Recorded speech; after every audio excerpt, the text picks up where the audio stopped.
ਸਾਡੇ ਪੀਰ ਕੇ ਖਾਕ ਤੇ ਆਏ ਨੇ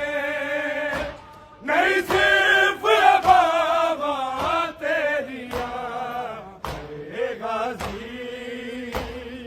ਜੋ ਦੇ ਅਮਰ ਗਈਆਂ